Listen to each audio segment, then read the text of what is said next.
The woods were quiet in that unnatural way that makes every sound feel louder than it should be. The kind of silence that presses against your ears and makes your heart beat faster for no clear reason. She was dragged between the trees by 4 teenagers who thought laughter could drown out fear, who thought cruelty was just a game that ended when they got bored.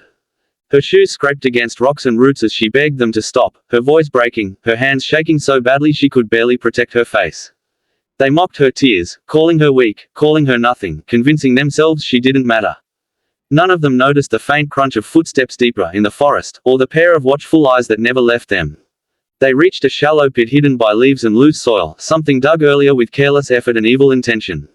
One of them shoved her forward, and she fell hard, knocking the air from her lungs as panic exploded in her chest.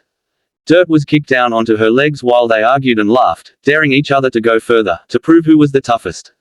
She screamed again, promising she wouldn't tell anyone, promising anything they wanted, but promises mean nothing to people who don't see you as human.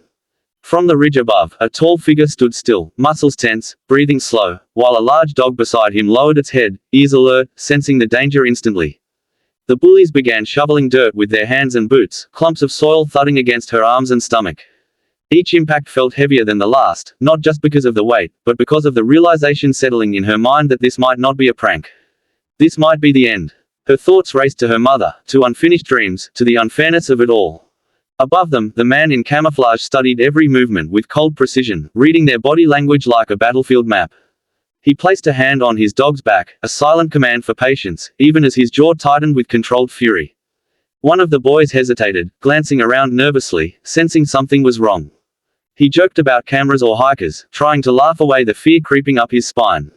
Another told him to shut up and keep going, afraid that stopping now would make it real, would make him face what they were doing. Dirt kept falling, and her breathing grew shallow as panic threatened to steal her strength. The dog let out a low growl, barely audible, but enough to make the man's eyes narrow. He checked the wind, the distance, the escape routes, every instinct honed by years of combat coming alive in seconds. When the girl's cries turned weak and desperate, something snapped. The man moved. He stepped out from the trees like a shadow becoming solid, his voice sharp and commanding, cutting through the forest like a blade. The bullies froze, eyes wide, hearts slamming against their ribs as they turned to see him and the massive dog at his side. Before anyone could run, the dog barked once, deep and powerful, a sound that promised consequences. The man told them to step away, slow and calm, his tone leaving no room for argument. They felt it then, the difference between pretending to be dangerous and facing someone who truly was. Panic replaced cruelty as they stumbled backward, hands raised, excuses spilling from their mouths. They claimed it was a joke, that they didn't mean it, that they were just messing around. The man didn't yell. He didn't threaten. He simply ordered them to lie face down on the ground, and somehow, they obeyed. He helped the girl first, clearing dirt away gently, lifting her out of the pit with care that made her break down sobbing. His dog stayed close, a protective wall of fur and muscle between her and the people who had tried to erase her. The girl clung to him, shaking uncontrollably, her body exhausted, her mind struggling to understand that she was still alive. He wrapped a jacket around her shoulders and spoke softly, grounding her in the present, telling her she was safe now. The bullies watched from the ground, terror sinking in as they realized this wasn't just some random hiker. This was a man trained to handle violence, restraint, and justice. He called for backup, his voice calm and professional, giving precise details while never taking his eyes off them. As they waited, the forest seemed to close in on the bullies instead. Every snapped twig made them flinch, every second stretching unbearably long. They had come here feeling powerful, thinking the woods would hide their actions.